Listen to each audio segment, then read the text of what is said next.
I'm going to start recording. Okay, so I'm going to get started. If people come and join us, they can join us late. I just want to honor your time, and I really appreciate you guys coming.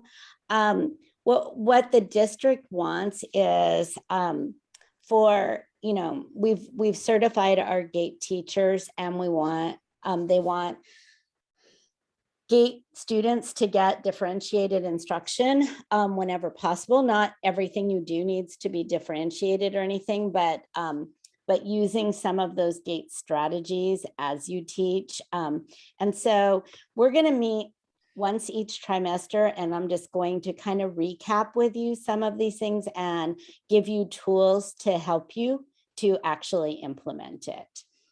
So the first thing that I've been tasked with, all of the instructional coaches have been tasked with, is to make sure that whenever we're doing a training that it's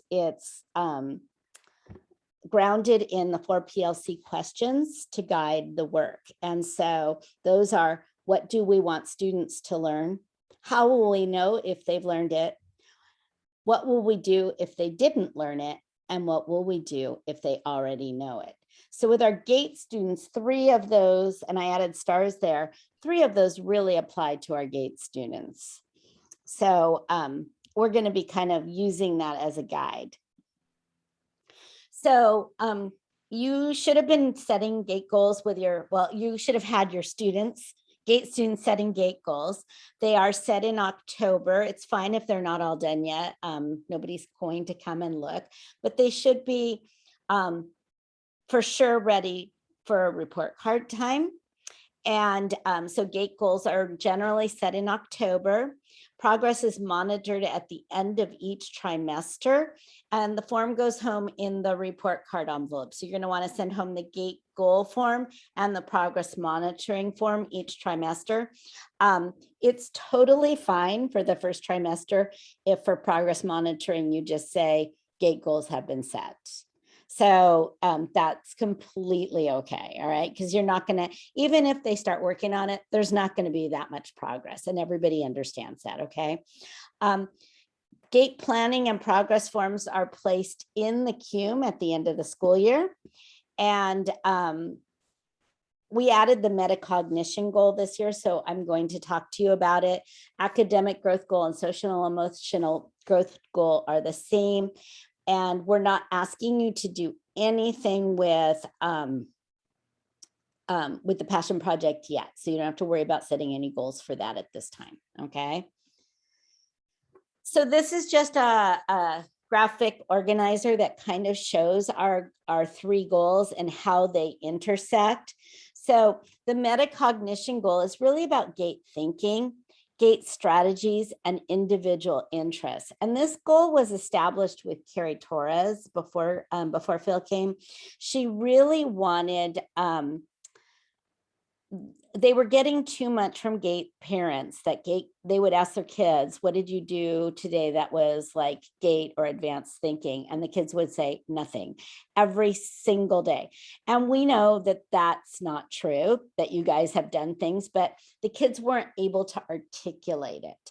And so she really wanted something that helped GATE students think about their GATE thinking and kind of recognize when they were doing something that was a little bit more advanced. That's what this goal is about. And it overlaps with the academic growth goal in differentiation of a curriculum compacting, depth and complexity, the passion project, and design thinking. It overlaps with a social emotional goal with things like resiliency, like sticking with it even when it's hard, continuous improvement, not being arrogant and think they know it all, service learning, empathy, and compassion. So this kind of just shows its place in here. Academic growth and social emotional growth overlap at leadership, collaboration, communication, teamwork, things like that, okay? So the metacognition goal, the primary focus of the metacognition goal is to have the students thinking about their thinking and acknowledging the advanced thinking they utilize on a daily basis. So good objectives would be things like resilience and perseverance or continuous learning. Having them just keep a journal, a GATE journal, and how did you use GATE thinking today? Thinking outside the box, intellectual risk taking, like not taking the safe way, but trying something a little bit else. And then design thinking, empathy, define, ideate, prototype, and test. Ideally, students should be able to go home and tell their parents how they use their GATE thinking each day. It could be as simple as test corrections and learning from their mistakes, or it can be a full-on GATE project. So, but just the optics of it is what this goal is trying to get at. Not that you have to change everything you're doing, but just having it show a little bit more is really what was being asked. So the other thing is, we say on our website that teachers are using the GATE strategies, and these are called out on the GATE website. So I want to remind you what these are, and we're going to be focusing on trimester 1 with curriculum compacting, okay? So, but there's also the depth and complexity icons, thinking like a disciplinarian, claim evidence reasoning, design challenges and problem solving, creative thinking, and novelty in the classroom. If you choose something, and you can't use novelty all the time because then it's not novelty, but if you do something that's really unique and it really gets the kids excited, that can really be GATE thinking as well. I mean, it's good for all of your kids, but it can really tie into the GATE thinking. So I used to do Pi Day on March 14th and just spend an entire day doing things with pi and math and stuff like that. And then I had parents bring pi in for the kids. But it was fun and it was engaging, and the kids loved doing all of the math because it was Pi Day. So just that idea of using novelty in the classroom. So trimester 1's focus is curriculum compacting, and I've created thing links on each of the GATE strategies. And I'm going to show you this right now. I don't know if you guys are familiar with ThingLink, but it's actually a really cool tool that you can use with your students. So you can put whatever image you want in the background, and then you add these little icons. And when I click on the icons, and you can see they glow a little bit, right? So what is curriculum compacting? Curriculum compacting is a technique for differentiating instruction that allows teachers to make adjustments to curriculum for students who have already mastered the material to be learned, replacing content students know with new content, enrichment options, or other activities. And you have the kid here saying, I wonder if the Mars spacecraft crashed because the engineers forgot to convert acceleration data from pounds to force into newtons. And then the teacher saying, how many apples would be left if you bought an however many and then eat 2? So like, you know, some kids just aren't where you're teaching right now, and that's okay. But if they can prove that they've already mastered it, you can give them something else to do.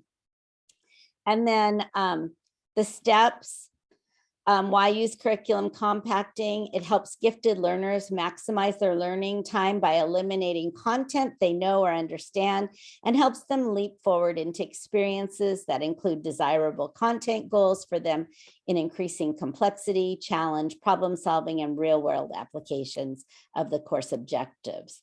For elementary gifted students, research has shown that teachers can eliminate 24 to 70% of previously acquired content without any negative impact on test scores.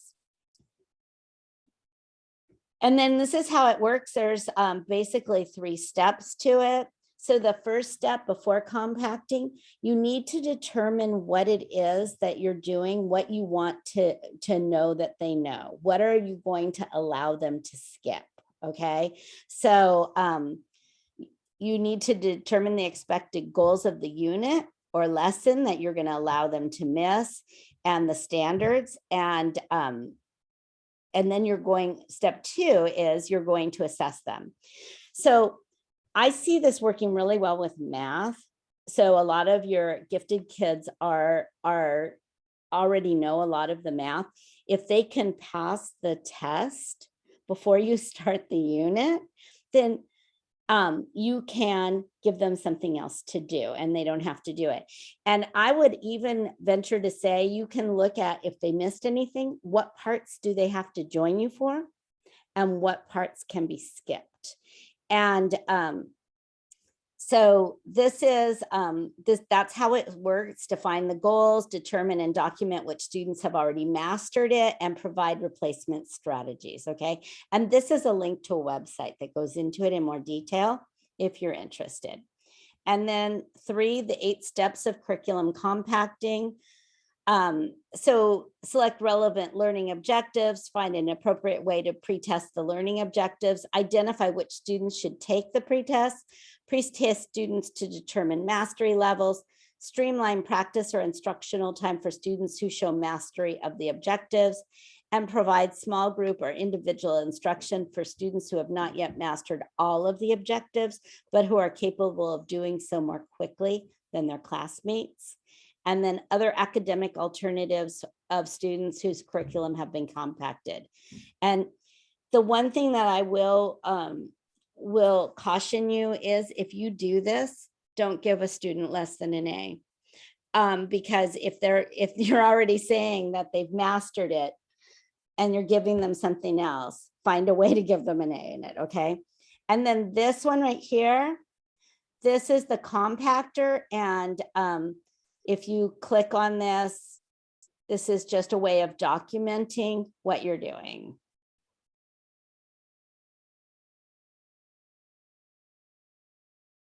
If it ever comes up, there it is. Okay. So if you want that, it's there for you. Okay. Questions about that before I go on? Everybody's good? We're all good? Okay. All right, so let's go on here. So first trimester challenge, try at least one curriculum compacting lesson with your GATE students and bring back examples to share at our trimester 2 PLC. More work? Now I've got to plan GATE projects. How many of you are thinking that? Don't worry, I got you covered. Check out our GATE resources Google Classroom. I'm going to give you the link soon, okay? I have filled it with 13 projects at this time that you can just pull from, okay? I've also included 4 other resources with logic and Sudoku problems. In addition, you are all teachers in the Google Classroom, so you can upload your own projects to share as well, so you can share with each other. Besides projects, all things GATE are here for you with one easy click. If you want to find the form for GATE referrals, it's there for you. If you want to find information on all the GATE strategies, it's there for you. I showed you I did thing links. I did one of those for each of the GATE strategies, so you'll find them in there. And if you want information on GATE testing, it's there. Pretty much anything and everything GATE I've put in there for you guys to be able to find, okay? So this is basically what I've got for you. So curriculum compacting GATE projects, there are a whole bunch of them. I've basically didn't make very many of these myself. These are Robert Kaplinsky, they're 3-act math, they're different places, but the problem with those is, even though they're great ideas, you have to take it and figure out how to make it work. I've done that for you. I've put it into a lesson. There's 2 in each one. There's the teacher one and the student one. And so the teacher one, I put all the answers for you. So everything's there, just like your teacher's teacher edition. And the student one, all I ask is that you make a copy of these, and you can change them however you want. So if you need to add things to them, if you think I don't want my kids to do that part, it's completely up to you, but it's a starting point. Okay. They're all math with writing. Okay. So they're all math projects. And I'm going to take you and show it to you in a second. They're all math projects, and then they all have a claim, evidence, reasoning prompt, writing prompt in them for them to kind of justify and explain what they learned and justify it. Okay. So, so basically I want to know how I can help you. And let me tell you what I'm currently doing. And then if there's anything else I can do for you, feel free. I'm really happy to help. So the GATE Zoom sessions, we're focusing on design thinking and problem solving, and metacognition, habits of a scholar, and GATE projects. And I will update you on the student attendance and their progress on their assignments on a regular basis. So every time they come, I will let you know who did it, and then I will let you know who completed the last project. Okay. I've told the kids that they will get credit for attending and for doing their GATE work. So it would be great if you can excuse some assignment that you know they already know, and put this in its place so that they don't feel like they're just getting more work. Okay. The GATE cluster PLCs, there's going to be 1 each trimester, and in these we'll review GATE strategies, and I will provide support to you as needed. And I'm also available to you guys anytime you need. The passion projects I've taken off of your guys' plate. I'm going to develop skills that build to the passion projects with the Zoom sessions. And then I'm going to assign the passion project in the Zoom session. I'm going to provide support with passion projects. I'll even come to your school, to your classes if you need me to. And then I'll plan and host the passion project showcase. And then as far as parent communication, every month I send out a GATE Goodies newsletter. I always send it to you too. And the reason I do is so you know what's being communicated to the parents. Okay. So some of you open it and look at it, and some of you don't, but I would highly recommend that you do open it and look at it, just because then you know what's been communicated to the parents. Okay. Then you're not like, whoa, where did that come from, when a parent comes at you. Okay. And so they look like this. They actually have a link to our district website, and with all of the all things GATE in there as well. Okay. So I'm going to stop sharing right now. Wait, stop sharing. Stop sharing. Okay, so do any of you have any questions before I'm going to take you and show you the GATE, that GATE Google Classroom too? Any questions before I do? This is, yep, a couple questions. Hey, quick question. I had a parent, I just had our conferences last week, and she brought up, I guess it was GATE was presented to her as having like events that would happen in person. I don't think that is now. I don't know. Since I'm new, it's my first year in 4th. Right. Is that something that used to happen? We used to, okay. And this is like some of our GATE parents, this is all they want. We used to do GATE workshops, and we would ask teachers to do workshops, and then we would open them up to GATE kids. One of the biggest problems about it was that we could only take 10 to 15 kids, and they would fill up right away. And the parents loved that only gate kids could go to it. So isn't my kid special? My kid's the only, your kid can't go because they're not gate. And then they were things like ceramics and so like, hello, this is good for everybody. And why are we doing this? And it just wasn't nice, in my opinion, and so we weren't able to do it with COVID and stuff, and distant learning. And I'm not anxious to go back to it because I do the Zoom sessions now and they're available to everybody, but it's not special and it's not ceramics, it's actually gate thinking. And some parents really don't want it. I mean, it's really that simple. They want the special. And so I've gotten a lot of emails from these parents asking, and I've explained to them that that is not something that we are doing right now. And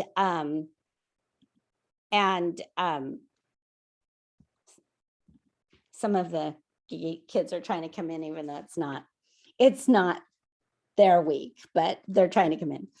Anyway, I don't think it's what's best for our gate kids either, so we're trying to do it differently, but there are some that's all they want. And if it's a fourth grade parent, it's not that they did, maybe he had an older kid that did it before, or maybe they just heard about it and they couldn't wait for their kid to get the special, so I mean, we have to do something for our gate kids, but I think this is better what we're doing now.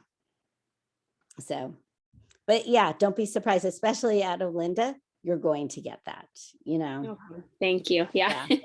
Just to have the background, what's happened and that's what we're moving forward with. Yeah. Sounds good. Thank you, Sherry. Anybody else have any questions before I show you the Google Classroom, and then I'll make sure you're invited. Oh, go away, Diego. So, okay, I'm going to share, and I'm going to share, let's see. So this is that Gate Resources Google Classroom. And if you go to classwork like your students would, this first one is the slide deck that I just went over with you. So if you want to go back and look at it at all, you can. And this is our GATE program defined timelines, roles, and responsibilities. So if you want to look at it, it spells out what I'll do, what the teacher does, what the principal does.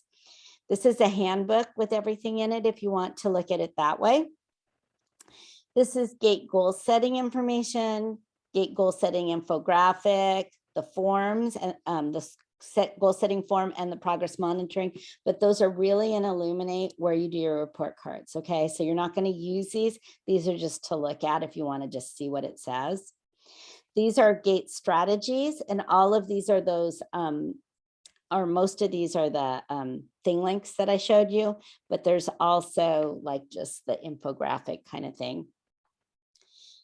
These are all, this first section, curriculum compacting GATE projects, these are pretty much at grade level or a little bit easier ones, okay? And they're all super fun. Roller coaster math is like, we're at an amusement park. These are the heights in inches. You have to figure out which ones you can go on, which ones you can't go on, how much do you have to grow? So they need to figure out their height in inches and then answer a lot of stuff. This Hungry for Hot Dogs math starts out with a clip from Father of the Bride, where Steve Martin is having his hissy fit about why don't they sell buns in the same number as the hot dogs. And so it's a least common multiple problem. These ones are above grade level a little bit. This is life-size Jenga math. So somebody's building a life-size Jenga and they have to help with the dimensions and stuff. I love this one. How much sugar is in that soda? This one starts with a video of two people drinking sodas that are 20 ounces on either side. And the boy in the middle just keeps opening packets of sugar and dumping them in his mouth. And they're like staring at him like he's crazy. But the question is, how many of those packets of sugar is in a 20-ounce bottle of Coke? And it's obscene. It's disgusting. And this is professional football, principle and interest. And this one, Minecraft. So they're very engaging. This Pythagorean theorem one, best for 6th grade. That one uses the Wizard of Oz when the scarecrow gets his brain. These are Sudoku puzzles and math logic problems and stuff like that. And these are math writing, 2 truths and a lie, math problems, which one doesn't belong, think, notice, wonder. So you have all of these in here as well. And this is in identifying kids for GATE. This is the review levels. And these are all of the past GATE Goodies newsletters. Okay, so they're all here for you. So I am going to invite you guys right now. So let's see. I'm going to invite you as teachers so that you can add your own stuff. So Shinobu,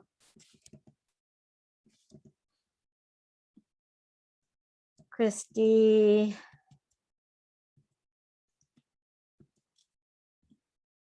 Kristen, McKenna, Kaylee.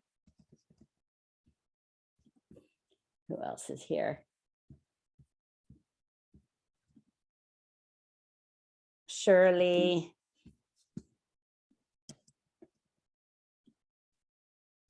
Ashlyn. Liz. And Megan. Okay, so I've sent you all an invite to it, so that's there for you to review. And then the other thing I need from you, see it, I only took half the time, aren't I awesome? The other thing I need from you is to fill out the Google form so I can make sure that you get paid. So I just put it in the chat for you. And you can go ahead and do that now. And if you have any questions, I'm here. I'm happy to answer them. And once you've finished